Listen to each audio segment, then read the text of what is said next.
Welcome to Diary of a Ghost Hunter with your hosts Anne Rakovich and Renata Daniel. Ghost Hunters extraordinaire? Well, not really. We're paranormal investigators.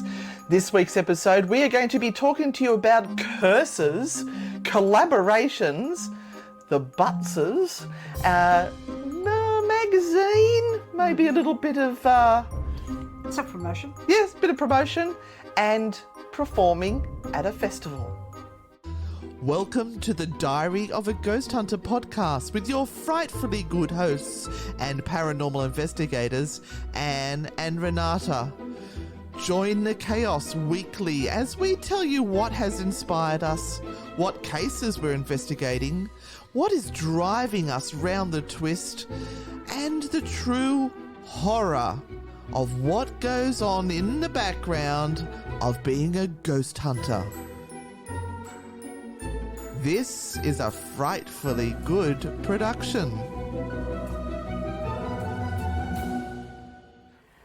So here we are with our next little story, little insight, Diary of a Ghost Hunter, where we tell you all about everything that goes on in the background of trying our very best to run a paranormal business. Yeah, and to make a living out of it, which in some circles itself is quite controversial.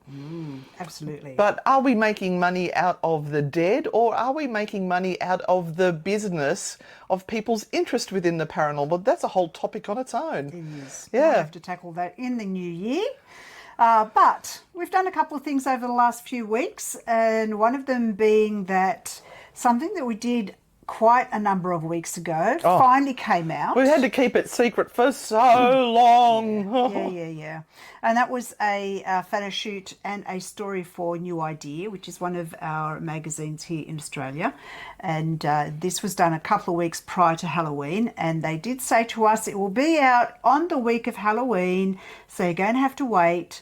And with these things, you never know, because if something really big happens in the world, stories like ours get pushed back and sometimes will never appear again. So it's probably best not to say anything rather than, bring everyone to that point of we're waiting for this to come out and then it doesn't. Yeah. So, yes, we did. We had a two-page. Yeah, two pages with the ghost grannies. Yeah. And it was an absolute delight to work with the journalist and the photographer that they sent.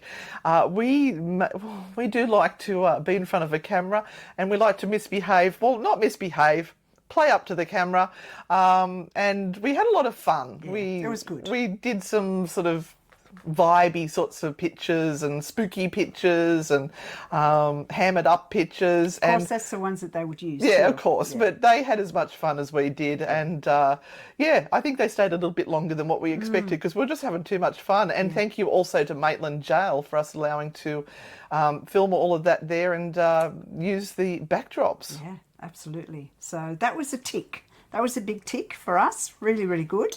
And thank you, New Idea. Thank you, New Idea. Absolutely. We also were invited to be guest speakers at a local festival. Again, this was held at Maitland Gaol, and it's called the Bitter and Twisted, which is probably us. Yeah. Bitter and Twisted. They thought of us as soon as they said Bitter and Twisted. Festival. And this is a 2-day event which draws in all of the local breweries, people who are doing their little, batches of beer. Boutique craft beers. Yeah, and there's a lot. Ciders. There's a lot in the area because we have our big wine region around here.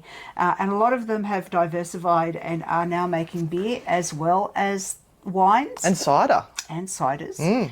And so all of these people came in, obviously, to the jail, which is a great venue for that sort of thing. And we were asked to come in on the first day, the sad day, to do some talks about the ghosts of Maitland Gaol, which we said, yes, absolutely, very happily. It was we shall great do that. to actually have some of the information of the jail itself being presented at the jail. So we were very honoured to be asked to do that. Yeah. But we had a few issues, Anne, We had a couple. Well, firstly, when we were asked, we've gone, oh yes, that would be great. We'd love to do that. And I didn't realise that I had booked a weekend away, a much needed weekend away with my husband. We were meant to be away from the Friday to the Monday in Port Macquarie. and yeah, I stuffed up. So I had to drive back on the Saturday morning to do Bitter and Twisted all day and then drive back Saturday night. I wasn't popular, but I could get away with it because he had to ditch me for a holiday for work. Work got in the road of a holiday. I went anyway. I go by myself. I don't care. I took the puppy dogs with me. Had a great time. I got away with that. But that was the first error. The second error, which we worked out when we got there and realised, trying to set up the cameras and the microphones and everything, was that there was music outside playing loudly. Very loudly. Very loudly. And we were in the auditorium, and we knew that there was quite a bit of soundproofing in there. It wasn't too bad, but when we were talking, there happened to be like a heavy metal band on. And there was a video of me somewhere trying to talk above the top of it to the beautiful people that attended. And it's quite amusing. But even with microphones, it was a challenge. But I suppose that's, you live and learn with those ones. So there was absolutely nothing we could do about it. The priority, of course, were the people outside and all the stall holders and everything out there. The music was they're having a ball. And so you had this opportunity to come in and listen to talks and other things that were going on in the auditorium. Unfortunately, the noise level was just atrocious. But that's okay. We had a lot of fun, and we got to meet some people who were very enthusiastic about the ghosts. So that was all worth it. Just poor Roman, never mind. Long-suffering husbands, as we like to call them. And of course, we're starting to now think about 2024, as you do, because you have to start to set dates. And sometimes people don't know this. People don't know that a lot of these bookings that we make at sites have to be done months in advance. So they have to go through committees or through trusts that are associated with those sites. They have to be okayed. And then they have to be written into diaries. And so this isn't something that can happen when a person rings up and says, do you have a tour on Saturday night that I can go to? Or can we go to this place on Saturday night? I've got a few people who want to come. Sometimes these things take a really long time to organise. So we have started to put in our dates for 2024, and we'll be starting to put up new tours. We've put up a few, but we are starting to put up new tours. Again, depending on what we are also going to need to work around and our commitments to overseas travel. So and local travel too. Yeah, there might be a few things that are coming up that we just need to make spots in our diary for. So it's like you've got to wait for one thing so that then you can put another thing on. It's hard. Cogs in the wheel, really. Until you sort of fix this one up, you can't actually adjust this one over here. It's a lot of waiting and, well, we can't make a decision until you make a decision. Or go, well, we can't make a decision until they make a decision. And even things like getting artwork approved for thumbnails for events. That even takes sometimes weeks to do, to go through all the correct hands to make sure that it represents the brand. And I get it. It needs to represent the brand that is being offered. So it's all these little things that you don't even think about. Yes, and that you don't know because we don't talk about it. We just go ahead and we, do what we normally do. And sometimes you have to shuffle things around. And the worst thing is when things get cancelled, which is really heartbreaking. We try not to cancel things. I think I've maybe cancelled 3 things over this last year. And it comes down to the finances at the time. It's we've got tough. to cover costs. It's tough at the moment, not only for us, but for you guys as well. Are we in a recession or? No, technically not. No, they don't want to admit to it. But there is tough times, and interest rates have just gone up. Again. And sort of doing entertainment style things where you go out for the night, move further down the list. So, generally our tours do book out. We are very lucky, but some of the more little boutique ones that might be a little bit further out, are suffering. Yeah. Because people also have to look at getting accommodation and meals when they're travelling that far out. Yeah. So we understand, but also it puts us in a position that we have to cover the hire of the location. So if we don't have enough people to cover the hire of the location, sadly we have to cancel. Yeah. Well, not just the hire of the location, but the time of the people driving there and driving back and presenting the tour. You can't do it for nothing. That's right. And this is when it becomes difficult when everybody's waiting for the last minute to book, because people do book, or we book our sites in advance, and we also have to give these sites notice if we are going to cancel, and we've got to give people notice if we're going to cancel. We can't cancel a tour the day before the tour's about to happen. That's really unfair. Because people can't get money back on their accommodation. Absolutely. We can't get money back on the tour, the location hire. So a lot of things to consider. So if you've got the opportunity to book a little bit further out, please, guys, do it. It helps everybody. Yeah, absolutely. And yes, thank you for booking January already. Yeah. Which is great. You put up Thank one you very much. today or yesterday? It's already sold out. It's sold out, yeah. I have to put some more up. Now, that kind of brings us to doing collaborations and why some teams are investing a lot in collaborating with others. And I know our business works partly on tours and partly on what we do online. Online, it doesn't really matter that much because, I mean, you've still got to book places and you've still got to come in and pay. But when you're actually booking tours and events, you have the public, the general public that you have to deal with, as well as the sites that you have to commit to. And so some teams are preferring to collaborate or to add extra people into the mix so that they can, I guess, benefit from the collaborators' followers and make a little bit of a larger, pool of people that might be interested in coming and supporting them. Like I know there's a great collaboration between Haunted Horizons and Amy's Crypt. Yep. They've been doing some work together and their audiences get to learn about the other audience, and it's a really nice way of doing it. Mm-hmm.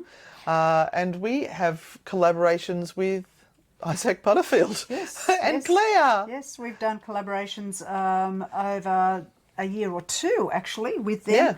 Yeah. They've taken time off because, of course, little Atticus Baby Butts was born, and so they haven't been doing anything for about a year. And I have to say, Claire and Isaac are the most beautiful parents. They are. They're so gorgeous with him.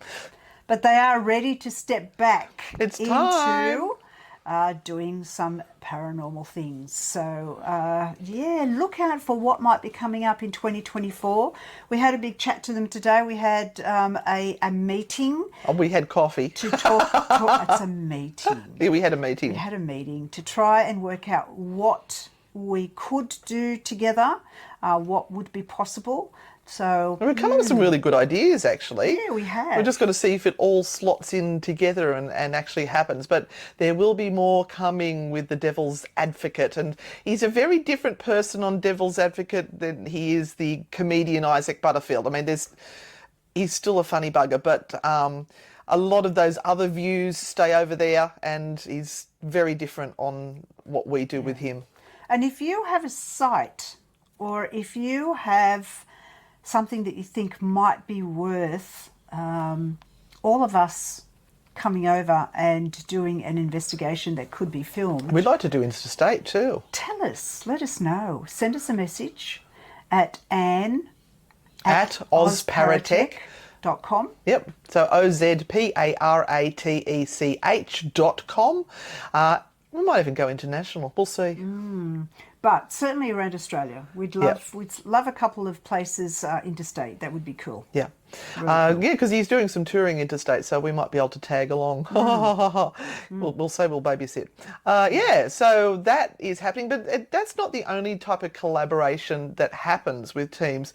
There are some teams that will help each other, because there is actually quite a bit of paperwork that goes on behind the scenes when you're running tours and events, and you will be dealing with authorities like councils or big businesses that need insurance and work health and safety things, and I know that we have reached out several million times to one of the beautiful teams in Sydney, and they've always put their hand up and helped us out with wording of things, because they've got many tours themselves that they're running, and we finally got the opportunity to help them this week, so I was rather chuffed that we could finally offer them something. So yeah, there's we don't have to compete against each other. We can all help each other. It's really important that I hate the word para-unity. I really do. I hate it with a passion. It's used as a weapon. Normally people who are spouting para-unity are saying, oh, you're not part of the para-unity. It's because you're not doing what they want you to do. You're not fitting into what they believe is the paranormal mould, and so they call you out as not being part of the community. I really don't like it when people do that. It's a horrible word. Oh, there's always something that's going to upset someone about something. Yeah, always. But there's been a bit of a theme, hasn't there, over the last week or so with... now, that is your microphone there, Renata, which you need to talk into. Otherwise, we're not going to hear your voice on the camera. Oh, okay. So, up there. I do love working with Renata, but she's not technological at all. Oh. That is the microphone. We've got two microphones, because we've got the podcast recording and that's the video one. So I need both of them up there, please, Renata. Okay, all right. I may have failed there epically, but have you been playing with that in your lap the whole time? I've been doing this. No. We might not have anything there. Oh, okay. no. Anyway. Anywho. Yeah, maybe we're cursed. I don't know. Oh, stop. Look, over the last week or so, I've had a couple of people who have contacted me via email and in person who believe that they could possibly be cursed because of the amount of bad luck that is coming their way. And this is a real difficult situation, because when you start to feel that you are cursed, you observe everything under a microscope. You put everything that happens to you under a microscope, and it tends to go into the I'm cursed basket. And of course, the more you feel cursed, the more you get anxious and suspicious of things. And so it becomes a real vicious circle. We actually did a podcast on it today. Yeah. On somebody who was told they were cursed and went crazy. Yeah. And by the way, Renata, you are right. That is the microphone. That's just the... Bitch. I knew what I was doing. Yes, you did. So this is a really interesting conversation to have with people, because they kind of think that and I've been asked this often, if I get a crystal, will that take the curse away? Is there a crystal that will take the curse away? Is there some smudge that will take the curse away? And the bottom line to that is no, it won't. It might help you feel better, but you're always going to be hanging out for the next thing that happens. And will you put that in the cursed basket or not? If you have a really good week after that, or a few weeks after that, when nothing bad happens, do you believe that the curse is lifted? And then if something does come back or does happen that's not too good, has the curse come back? So it's... But do they even recognise the good things that are happening around them, or are they just looking for the next bad thing that shows them they've got the curse? Of course you're not. So the attention moves. Yeah, your balance is now biased towards everything that is negative in your life, because that is now that belief that has really overtaken everything else in your life. And can I tell you, in life, bad things happen. Every day, bad things happen, but good things happen too. So it's up to you what you put your focus and your attention on. Nobody can make you look at the good things that are happening in your life. You've got to look for them yourself. Yeah. Just the fact that you woke up this morning, there's a start. Why I'm raising this, or why we're raising this, is because we deal with this often, and it's a difficult situation because people come in or talk to you believing that you can help them by giving them an item that is going to assist. Isn't that bypassing a little bit? Partially that's correct from the point of view that if you believe something is helping you, if you believe with all of your might that something is helping you, it does. Just as if you believe with all of your might that you are cursed, you are. So it's a psychological thing as well as a physical thing that is going on. And it's not an easy conversation to have, and it's not one conversation to have that will fix it. So there might have to be a series of things that are occurring, as well as help and assistance for that particular person to really sit down and understand and work out, are these things that are going on really reflective of something that could be a curse, or is it just life that is going on and you've just mucked it all up and put it in, you know, that thing of I'm too unlucky. It's not possible for all of these things to have happened just to me in this period of time. So when you have this idea about your life and that it is happening, please, number one, go and see a doctor and just get some information for yourself. Rule out brain chemistry first. Yeah, rule out the stuff that might be going on for you in your head. And I'm the first person to put your hand up and say that, because I've only just realised myself I've had issues with brain chemistry. So, do it. Sit logically and think about the things that have gone wrong, and would they have been something that happened just because life's getting hectic and you aren't paying attention to things, and so there are more than often would be errors of judgment or accidents and things like that. Is it just life? Are they things that are so twisted and bizarre and really off the scale of normal that you are thinking that something is going on? And I have to say that there are a couple of theories of thought about this. Number one, there aren't too many people that can really put a curse on you. And again, you've got to go back to the belief systems of people, because there are a lot of countries that still believe in curses as being a viable weapon against people, and it still goes on generation after generation. So it is a thing that a lot of people from different countries do believe in solidly. I've got to take that into account. And I was told one thing one time, and I've got to try and work out whether this is something logical or not. And the person said to me, curses are the worst in the hands of people who don't know what they're doing. So you have people who are very much into occult systems and they learn a lot behind it, and if they perform a curse, it is to a particular recipe, if I can say that, and they do it correctly. Whether that is empowered or not, I'm not sure. It depends on the person. I guess the worst is when someone thinks they can do something and really mucks it up, because they really don't know what they're doing, and it backfires, and it backfires most often than not on them. And this is something that you really need to just stay clear of. If you don't know what you're doing, or you're kind of going, no, I'll read a book and I'll do this for the very first time. I'll watch YouTube. The suggestion is no, don't. The only person that's going to really suffer from this is yourself, because you've put so much negative energy into something hurtful for somebody else. It will... And then if you will bear the grief of that. If something happened to them, and look, it might just be something in life that happens, like maybe they're in a car accident or something, you could then scar yourself for the rest of your life thinking that you did that. Yeah.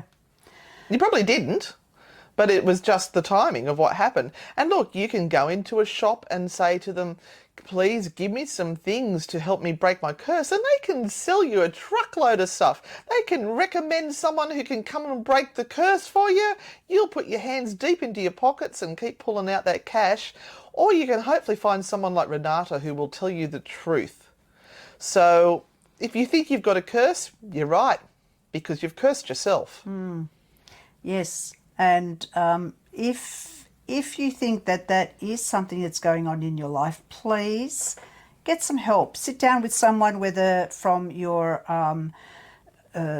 someone who can help from the doctor's perspective. Not someone who's going to confirm your bias and goes, oh yes, because you want to hear that. Yeah. Someone who's neutral. Yep, and sit down and have a chat to them. If everything else has been accounted for and you are really going through something exceptionally bizarre in your life, go to someone who is a spiritual leader, a spiritual person in your community, and sit down and have a chat to them. If you do trust someone in your local church, go and talk to them. Go and talk to them and get some help, but don't stick with it and do nothing, because it will ruminate in your mind and just create more and more fear. So bottom line is, get some help. Get some help from someone that you can trust, and deal with it. Yeah. I think that's us for today. That's it. We apologise that we're not getting this out regularly. We keep hoping to, but life gets in the road. And we are super, super busy. We are off for our Christmas party next weekend. Mm-hmm. We are taking the team out for a lovely weekend. And we'll report back on that later. We won't tell you where we're going just yet. Maybe when we get back. And we've got some of our new volunteers that are joining us. Yeah. So we're very excited to get them out into the field and get them investigating. Excellent. So until then, hopefully we'll see you before Christmas. Yeah. We should. Yes. But in the meantime, we'll see you on the dark side. Stay spooky. Be frightfully good. Don't be a dickhead. Bye, everyone. Bye.